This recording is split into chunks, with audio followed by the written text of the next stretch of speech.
ಆತ್ಮೀಯ ವಿದ್ಯಾರ್ಥಿಗಳೇ, ಸ್ಕೂಲ್ ಸೈನ್ಸ್ಗೆ ಸ್ವಾಗತ. ನಾನಿಂದು 10ನೇ ತರಗತಿಯ metals and non metals 10th standard science metals and non metals ಚಾಪ್ಟರ್ನ ನಾನು ನಿಮ್ಮ ಮುಂದೆ ಹೇಳ್ತಾ ಇದ್ದೇನೆ. ಥರ್ಡ್ ಚಾಪ್ಟರ್ ಇದು. ಈ ಪಾಠದ 2ನೇ ವಿಡಿಯೋ ಇದಾಗಿದೆ. Here chemical properties of metal. ನಾವು ಒಂದೊಂದು ನೋಡ್ತಾ ಹೋಗೋಣ. Chemical properties of the metal, ಒಂದು ವಸ್ತುವಿನ ಕೆಮಿಕಲ್ ಗುಣ ಅಂದರೆ ರಾಸಾಯನಿಕ ಗುಣಗಳ ಬಗ್ಗೆ ಅಧ್ಯಯನ ಮಾಡ್ತಾ ಹೋಗೋಣ. ಯಾವುದೇ ಒಂದು ವಸ್ತು ನಾವೀಗಾಗಲೇ ನೋಡಿದ್ವಿ, ಮೆಟಲ್ಸು ನಾನ್ ಮೆಟಲ್ಸು ಎರಡು ರೀತಿಯಾದಂಥ ವಸ್ತುಗಳು ಇರ್ತವೆ ಅಂತ. ಪೆರಿಯೋಡಿಕ್ ಟೇಬಲ್ನಲ್ಲಿ ಮೆಟಲ್ಸ್ಗಳು ಲೆಫ್ಟ್ ಸೈಡ್ ಇರ್ತವೆ, ನಾನ್ ಮೆಟಲ್ಸ್ಗಳು ರೈಟ್ ಸೈಡ್ ಇರ್ತವೆ ಅಂತ ಹೇಳಿದೆ. Chemical properties of A metals.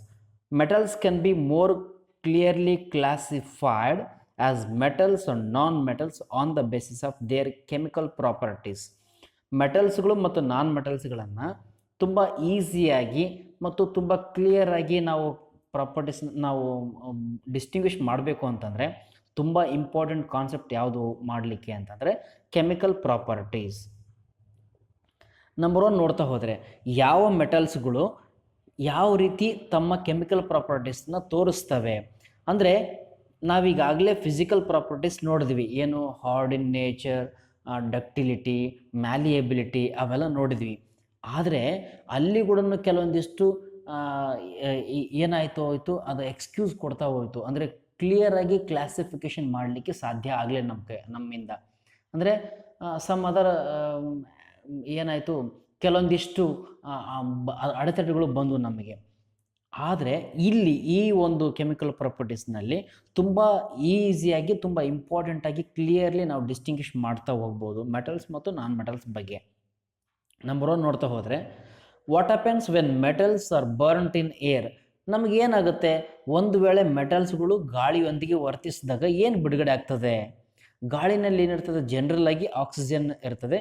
ಮೆಟಲ್ಸ್ಗಳು oxygen ಜೊತೆಗೆ ರಿಯಾಕ್ಟ್ ಆಗಿಬಿಟ್ಟು ಹೇಗೆ ವರ್ತನೆ ಮಾಡ್ತವೆ ಅಂತ ನೋಡ್ತಾ ಹೋಗೋಣ. Before going to the concept, let me give some examples ನೋಡ್ತಾ ಹೋಗೋಣ. When copper combines with oxygen to form copper oxides. Already ಹೇಳಿದೆ, ಏರಲ್ಲಿ ಏನಿರ್ತದೆ, ಆಕ್ಸಿಜನ್ ಇರ್ತದೆ. ಒಂದು ಎಕ್ಸಾಂಪಲ್ ಯಾವ್ದು ತೊಗೊಂಡಿದ್ದೀವಿ ಅಂತಂದರೆ, we are taken copper as an example. It is combined with the oxygen, it forms copper oxides. ಇದು equation, balanced chemical equation. 2Cu plus O2 gives rise to 2CuO. Copper is the symbol for the, Cu is the symbol for the copper, O is the symbol for oxygen, O2 is the symbol for oxygen. 2CuO, copper oxide. ಇದು ಕೆಳಗಡೆ ಬರೆದಿದ್ದೀನಿ, copper oxygen, copper oxide. In the same way, aluminium combines with oxygen, it form aluminium oxide. Aluminium ಏನಾದರೂ oxygen ಜೊತೆ react ಆಗಿಬಿಟ್ಟು aluminium oxide ಆಗಿ formation ಆಗುತ್ತೆ. ಇಲ್ಲಿ ತುಂಬ ಇಂಪಾರ್ಟೆಂಟ್ ಕಾನ್ಸೆಪ್ಟು, ಯಾವುದೇ ಮೆಟಲ್ಲು ಆಕ್ಸಿಜನ್ ಜೊತೆಗೆ ರಿಯಾಕ್ಟ್ ಆಗಿಬಿಟ್ಟು ಏನು ಫಾರ್ಮೇಷನ್ ಆಗಿದೆ ನೋಡ್ರಿ, ಜನರಲ್ ಆಗಿ ಮೆಟಲ್ ಆಕ್ಸೈಡ್ಸ್ ಆಗಿ ಫಾರ್ಮೇಷನ್ ಆಗಿದೆ. ಕಾಪರು ಕಾಪರ್ ಆಕ್ಸೈಡ್ ಆಗಿದೆ, ಅಲ್ಯೂಮಿನಿಯಂ ಆಕ್ಸೈಡ್ ಆಗಿದೆ. ಐರನ್ ತೊಗೊಂಡ್ರೂ ಐರನ್ ಆಕ್ಸೈಡ್ ಆಗಿ ಫಾರ್ಮೇಷನ್ ಆಗ್ತದೆ. ತುಂಬ ಇಂಪಾರ್ಟೆಂಟ್ ಕಾನ್ಸೆಪ್ಟ್ ಇದು. ನೆಕ್ಸ್ಟ್, ಆಂಫೋಟರಿಕ್ ಆಕ್ಸೈಡ್ಸ್ ಅಂತಂದರೆ ಏನು ಹೇಳ್ತೀನಿ ನೋಡ್ರಿ. ವೆನ್ ಮೆಟಲ್ ಆಕ್ಸೈಡ್ಸ್ ಇವನ್ ಏನಿದಾವಲ್ಲ, metal oxides are generally basic in nature. ಏನಿದು ಬೇಸಿಕ್ ಇನ್ ನೇಚರ್ ಅಂತಂದರೆ ಪ್ರತ್ಯಾಮ್ಲಗಳಾಗಿರ್ತವೆ. ಮೆಟಲ್ ಆಕ್ಸೈಡ್ಸ್ ಏನು ಫಾರ್ಮೇಷನ್ ಆಯ್ತಲ್ಲ, ಅದು ಪ್ರತ್ಯಾಮ್ಲಗಳಾಗಿರ್ತವೆ. ಆಲ್ರೆಡಿ ನಾವು ಈ ಹಿಂದಿನ ಪಾಠದಲ್ಲಿ ನೋಡಿದ್ವಿ, what are the acids, what are the bases ಅಂತೇಳಿ. ಅಂದರೆ ಬೇಸಿಕ್ ನೇಚರ್ ಅಂತಂದರೆ ಪ್ರತ್ಯಾಮ್ಲ ಆಗಿರ್ತದೆ, ಅಸಿಡಿಕ್ ನೇಚರ್ ಅಂತಂದರೆ ಆಮ್ಲೀಯ ಗುಣಗಳನ್ನು ಒಳಗೊಂಡಿರ್ತದೆ. ಹಾಗಾದರೆ ಮೆಟಲ್ ಆಕ್ಸೈಡ್ಸು ಬೇಸಿಕ್ ನೇಚರ್ ಇತ್ತು ಅಂದರೆ ಅಸಿಡಿಕ್ ನೇಚರ್ ಇರುವಂಥವು ಯಾವುವು ಹಾಗಾದರೆ ಅಂದರೆ, ವೆರಿ ಇಂಪಾರ್ಟೆಂಟ್ ಆಗಿ non metal oxides R sowing acidic nature. Here metal oxides R sowing basic in nature, non metal oxides R sowing acidic in nature. Next, some metal oxides show both acidic as well as basic behavior. Such metal oxides which react with both acids as well as bases to produce salt and water known as amphoteric oxides. ಇಲ್ಲಿ ಆಂಫೋಟರಿಕ್ oxides ಏನಿದಾವಲ್ಲ metal ಆಕ್ಸೈಡ್ಸು, ಆ metal ಆಕ್ಸೈಡ್ಸು acid ಜೊತೆಗೆ react ಆಗ್ತವೆ ಮತ್ತು basic ಜೊತೆಗೆ react ಆಗಿಬಿಟ್ಟು ಆ basic behaviour acidic behaviour ಎರಡೂ ಬಿಹೇವಿಯರ್ನ ತೋರಿಸ್ತಾ ಹೋಗ್ತವೆ. ಫಾರ್ ಎಕ್ಸಾಂಪಲ್ ನಾವು ಬಯಾಲಜಿನಲ್ಲಿ ನೋಡ್ತೀವಲ್ಲ, ಮೊಸಳೆ, ಕ್ರೊಕೊಡೈಲ್, ಇಟ್ ಈಸ್ ಅನ್ ಆಂಫೋಟೋರಿಕ್ ಅಂತ ನಾವು ಕರಿತೀವಿ, ಅಂದರೆ ಎರಡೂ ಕಡೆ ವಾಸ ಮಾಡುತ್ತೆ ಅನ್ನುವಂಥದ್ದು.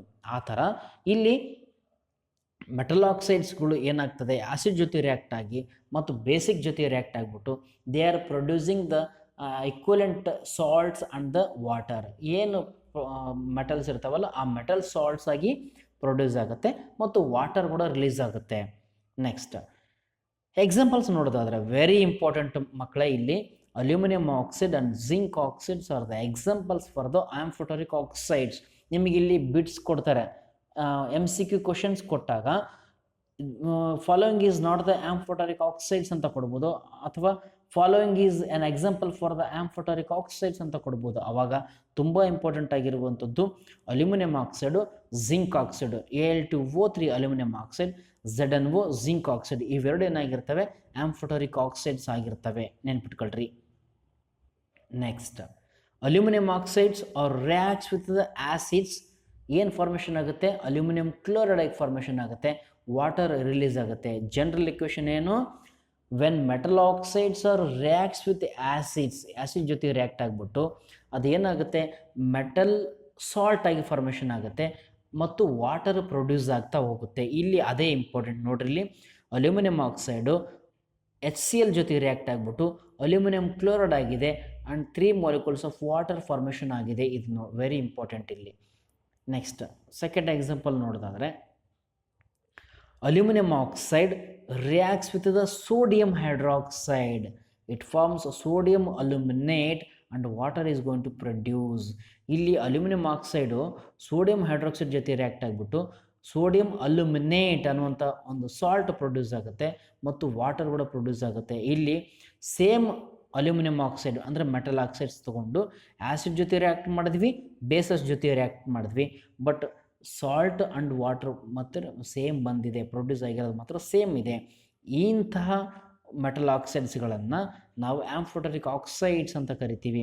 ಮಕ್ಕಳೇ, ನೀವು ಅಲ್ಯೂಮಿನಿಯಂ ಆಕ್ಸೈಡ್ ಏನು ನೋಡಿದಿರಲ್ಲ, ಅದೇ ಥರ ನೀವು ಒಂದು ಎಕ್ಸಾಂಪಲ್ಸ್ ವರ್ಕ್ಡ್ ಎಕ್ಸಾಂಪಲ್ಸ್ ಆಗಿ ತೊಗೊಳ್ರಿ, ಹೋಮ್ ವರ್ಕ್ ಆಗಿ ತೊಗೊಳ್ರಿ. ಏನು ಬರಿಬೇಕು ಅಂತಂದರೆ, ಅಲ್ಯೂಮಿನಿಯಂ ಆಕ್ಸೈಡ್ ಇರೋ ಜಾಗದಲ್ಲಿ ಜಿಂಕ್ ಆಕ್ಸೈಡ್ ಆಗಿ ಹಾಕಿ, zinc oxide is reacts with the hydrochloric acid and what are the products are going to form ಅಂತ ನೀವೇ ಬರೆಯಿರಿ ಮನೆಯಲ್ಲಿ. ಇದು ಹೋಮ್ ವರ್ಕ್ ಆಗಿ ತೊಗೊಳ್ರಿ.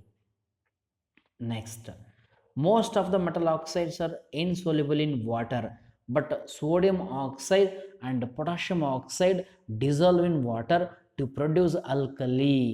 ಇಲ್ಲಿ ಜನರಲ್ ಆಗಿ ಮೆಟಲ್ ಆಕ್ಸೈಡ್ಸ್ಗಳು ಏನಾಗಿರ್ತವೆ ಅಂದರೆ ನೀರಿನಲ್ಲಿ ಕರಗೋದಿಲ್ಲ, ಆದರೆ ಎರಡು ಮಾತ್ರ ತುಂಬ ಇಂಪಾರ್ಟೆಂಟ್ ಕೇಳ್ತಾರೆ ಇದು ಎಕ್ಸಾಮ್ಗೆ. Sodium oxide, potassium oxide, these two are very important metal oxides. They are dissolved in water and produce alkalis. ಇಲ್ಲಿ ಅಲ್ಕಲೀಸ್ ಅಂತಂದರೆ ಏನು, ಬೇಸಸ್ ಅಂತ ಕರಿತೀವಿ. ಈ ಎಕ್ಸಾಂಪಲ್ಸ್ ನೋಡ್ರಿ, sodium oxide Na2O plus water, it is going to form sodium hydroxide. K2O potassium oxide, it is going to react with the water or combine with the water, it forms potassium hydroxide. Next, all the metals do not react at the same rate. ಎಲ್ಲ ಮೆಟಲ್ಸ್ಗಳು same ರೇಟಲ್ಲಿ react ಆಗೋದಿಲ್ಲ ಅಂತ ಹೇಳ್ತಾರೆ. Okay, ಯಾಕೆ react ಆಗಲ್ಲ? Different metals are showing the different reactivity towards the some other oxygen, water, like this. ಅಂದರೆ ಒಂದೇ ರೀತಿಯಾದಂಥ ವೇಗವನ್ನು ಹೊಂದಿರೋದಿಲ್ಲ ರಿಯಾಕ್ಷನ್ ಆಗಬೇಕಾದ್ರೆ. ಇದು very very important. Metals such as potassium and sodium react so vigorously that they catches fire if they keep in the open. ಇಲ್ಲಿ potassium ಮತ್ತು sodium ಏನಿದೆಯಲ್ಲ, these two are the very highly reactive elements, ತುಂಬ react ಆಗಿರುವಂಥ ಎಲಿಮೆಂಟ್ಗಳು. ಇವುಗಳನ್ನ ನಾವೇನಾದರೂ ಗಾಳಿಗೆ open ಮಾಡಿಟ್ಟರೆ ಸಾಕು, ಅವು ಬರ್ನ್ ಆಗ್ತವೆ, ಬೆಂಕಿ ಹೊತ್ಕೊಳ್ತವೆ ಅಂತ ಕಾನ್ಸೆಪ್ಟ್ ಇದು.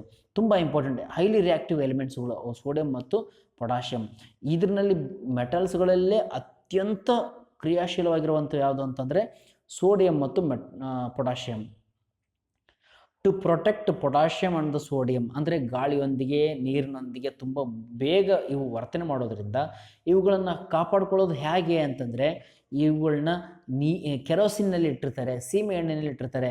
ಒಂದು ಎಕ್ಸಾಂಪಲ್ಸ್ ಕೇಳ್ತಾರೆ, why the potassium and the sodium they are ಕ್ಯಾಪ್ಟ್ in the kerosene oil bottles ಅಂತ ಕೇಳ್ತಾರೆ. ಯಾಕೆ ರೀಸನ್ ಅಂತಂದರೆ, if we kept open for the, if we exposed to the oxygen, if we exposed to the water, they react with the water, they react with the oxygen, they produce a fire, they may catch the fire.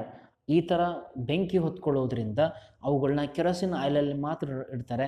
Kerosene ಆಯಿಲ್ನಲ್ಲಿ ಇಟ್ಟ ತಕ್ಷಣ ಅವು ಯಾವುದೇ ರೀತಿಯ reaction ಆಗೋದಿಲ್ಲ.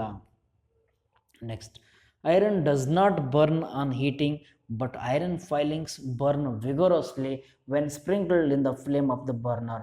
ಇಲ್ಲಿ ದೊಡ್ಡ ದೊಡ್ಡ ಫ್ಯಾಕ್ಟ್ರಿಗಳಲ್ಲಿ burner ಏನಿರ್ತದಲ್ಲ, ಆ ಬರ್ನರ್ನಲ್ಲಿ ಐರನ್ ಪೌಡರ್ ಅಂದರೆ ಐರನ್ ಆಗಿ ನೇರವಾಗಿ ಅದು ಇದು ರಿಯಾಕ್ಟ್ ಆಗಲ್ಲ, ಅಂದರೆ ಬರ್ನ್ ಆಗಲ್ಲ. ಆ ಐರನ್ ಫಿಲ್ಲಿಂಗ್ಸ್ ಅಂತ ಕರಿತೀವಲ್ಲ, ಅಂದರೆ ಐರನ್ನ ತುಣುಕುಗಳು ಚಿಕ್ಕ ಚಿಕ್ಕ ಪೌಡರ್ಗಳಾಗಿ ಮಾಡಿದ ತಕ್ಷಣ ಅದು ಫ್ಲೇಮಲ್ಲಿ ಚೆನ್ನಾಗಿ ಉರಿತದೆ, ವಿಗೋರಸ್ಲಿ ಉರಿತದೆ ಅಂತ ಹೇಳ್ತಾರೆ ಇಲ್ಲಿ. Next, silver and gold do not react with oxygen even at high temperature. ಒಂದು ಗೊತ್ತಿರಲಿ, ಈ ಬೆಳ್ಳಿ ಮತ್ತು ಬಂಗಾರ, ಸಿಲ್ವರ್ ಅಂದರೆ ಬೆಳ್ಳಿ, ಗೋಲ್ಡ್ ಅಂದರೆ ಬಂಗಾರ, ಈ ಎರಡು ತುಂಬ ಹೈ ಟೆಂಪರೇಚರ್ನಲ್ಲಿ ಕೂಡ ಇವು ಯಾವುದೇ ರೀತಿಯಾದಂಥ ನೀರಿನೊಂದಿಗೆ ಆಗಿರಲಿ ಗಾಳಿಯೊಂದಿಗೆ ಆಗಿರಲಿ ರಿಯಾಕ್ಷನ್ ಆಗೋದಿಲ್ಲ. ಹಾಗಾಗಿನೇ ನಾವು ಜಾಸ್ತಿ ತೊಗೊಳ್ತಾ ಇರೋದು ಗೋಲ್ಡನ್ನ ಮತ್ತು ಸಿಲ್ವರ್ನ. ಒಂದು ವೇಳೆ ಇದು ರಿಯಾಕ್ಷನ್ ಆಗಿಬಿಟ್ಟು ಕಬ್ಬಿಣ ಥರ ಕರಗೋಗ್ಬಿಟ್ರೆ ಅಥವಾ ಕಬ್ಬಿಣ ಥರ ರಸ್ಟ್ ಏನಾದರೂ ಹಿಡಿದುಬಿಟ್ರೆ ಈ ವಸ್ತುಗಳಿಗೆ ಯಾವುದೇ ರೀತಿಯಾಗಿರುವಂಥ ಬೆಲೆ ಬರ್ತಾ ಇರಲಿಲ್ಲ. ಸಿಲ್ವರ್ ಮತ್ತು ಗೋಲ್ಡು ತುಂಬ ರೇಟ್ ಜಾಸ್ತಿ ಆಗ್ತಾನೆ ಇರ್ತದೆ.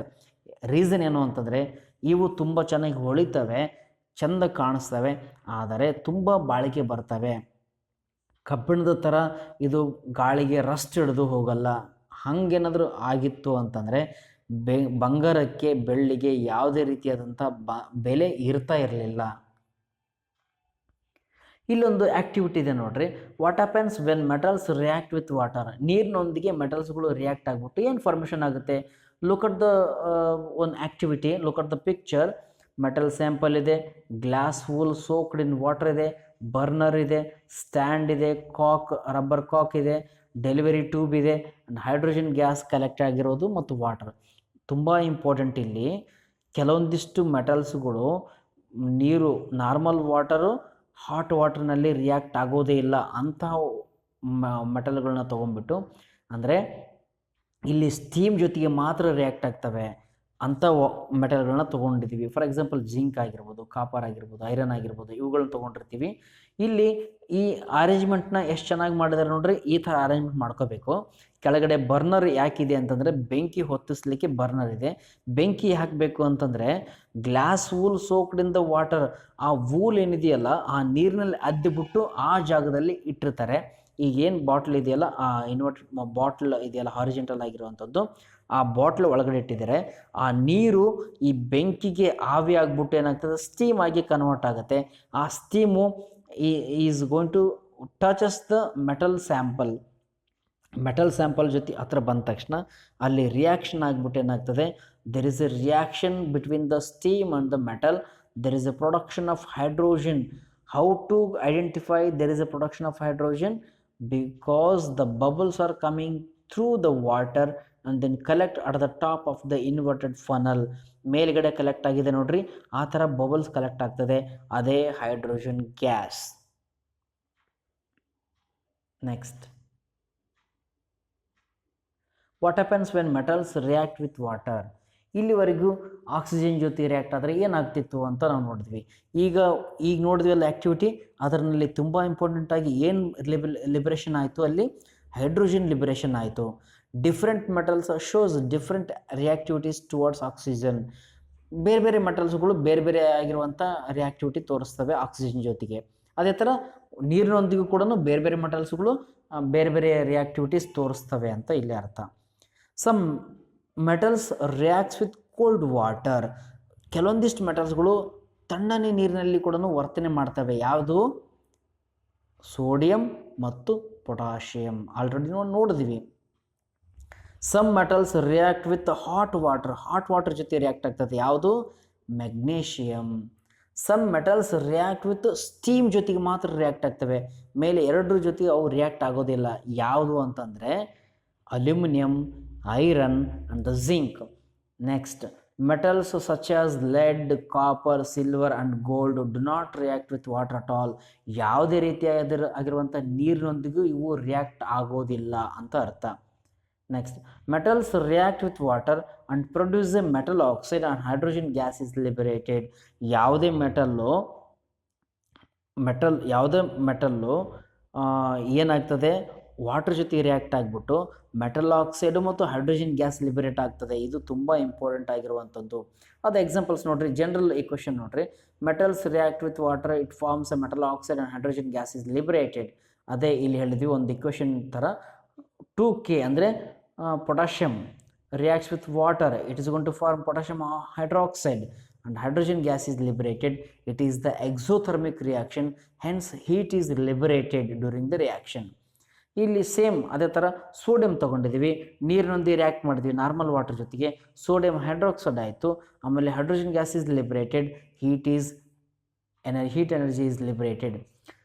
Next, calcium and magnesium floating on a water because the bubbles of hydrogen gas formed stick to the surface of the metal. ಇಲ್ಲಿ ತುಂಬ ಇಂಪಾರ್ಟೆಂಟ್ ಆಗಿರುವಂಥದ್ದು, ಮೆಗ್ನೀಷಿಯಮ್ ಮತ್ತು ಕ್ಯಾಲ್ಶಿಯಂ ಪೀಸ್ ಏನಾದರೂ ನಾವು ನೀರಿನಲ್ಲಿ ಹಾಕಿದರೆ ಅದು ಸುಮ್ಮನೆ ಸುತ್ತಾ ಇರ್ತದೆ, ಮೇಲ್ಗಡೆ ಬಬಲ್ಸು ಬೆಂಕಿ ಹೊತ್ಕೊಂಡು ಉರಿತೋ ಬೆಂಕಿ ಬರ್ತಾ ಅದೇನಾಗ್ತದೆ, ಸುತ್ತಾ ಇರ್ತದೆ. ಯಾಕೆ ಆ ಥರ ಸುತ್ತಾ ಇರ್ತದೆ ಅಂತಂದರೆ, ಇಲ್ಲಿ ಮೆಟಲ್ಸು ವಾಟರ್ ಜೊತೆ ರಿಯಾಕ್ಟ್ ಆದರೆ ಯಾವ ಗ್ಯಾಸ್ ಬರ್ತದೆ ಅಂತ ಹೇಳಿದ್ವಿ, ಹೈಡ್ರೋಜನ್ ಗ್ಯಾಸ್ ಬರ್ತದೆ ಅಂತ ಹೇಳಿದ್ವಿ. ಆ ಬಂದಂಥ ಹೈಡ್ರೋಜನ್ ಗ್ಯಾಸು ಬಬಲ್ಸ್ ಫಾರ್ಮೇಷನ್ ಆಗೋದ್ರಿಂದ formed bubbles are stick on the surface of the metal. ಆ ಮೆಟಲ್ ಸರ್ಫೇಸ್ಗೆ ಅಂಟಿಕೊಳ್ಳೋದ್ರಿಂದ ಆ ಏನು ಮೆಟಲ್ ಪೀಸ್ ಏನಿರ್ತದಲ್ಲ ಅದು ತೇಲ್ತಾ ಹೋಗ್ತದೆ ನೀರಿನ ಮೇಲೆ. ಹಾಗಾಗ್ಬಿಟ್ಟು ನೀವು ನೋಡಿರ್ತೀರಿ, ನಾವು ಕ್ಯಾಲ್ಸಿಯಂ ಏನಾದರೂ ನೀರಿನಲ್ಲಿ ಹಾಕಿದ ತಕ್ಷಣ ಏನಾಗ್ತದೆ, ಸುತ್ತಾ ಇರ್ತದೆ, ಬೆಂಕಿ ಹತ್ಕೊಂಡು ಉರಿತಾ ಸುತ್ತಾ ಇರ್ತದೆ. ಇದು ತುಂಬ ಇಂಪಾರ್ಟೆಂಟ್ ಕ್ವಶನ್. ಈ ಕ್ವಶನ್ಸ್ನ ಕೇಳ್ತಾರೆ ಎಕ್ಸಾಮ್ನಲ್ಲಿ. Next, aluminium reacts with the water, it forms aluminium oxide and hydrogen gas is liberated. In the same way, iron is also reacts with water, it is going to form iron oxide and hydrogen gas is liberated. This is the balanced chemical equation. Okay, ಇದು ಒಂದಷ್ಟು ತುಂಬ important ಆಗಿರುವಂಥ concept ಆಗಿತ್ತು. ಮುಂದಿನ ವಿಡಿಯೋದಲ್ಲಿ ಇದನ್ನು continue ಮಾಡ್ತೀನಿ. ಚೆನ್ನಾಗಿ ಸ್ಟಡಿ ಮಾಡಿ. All the best.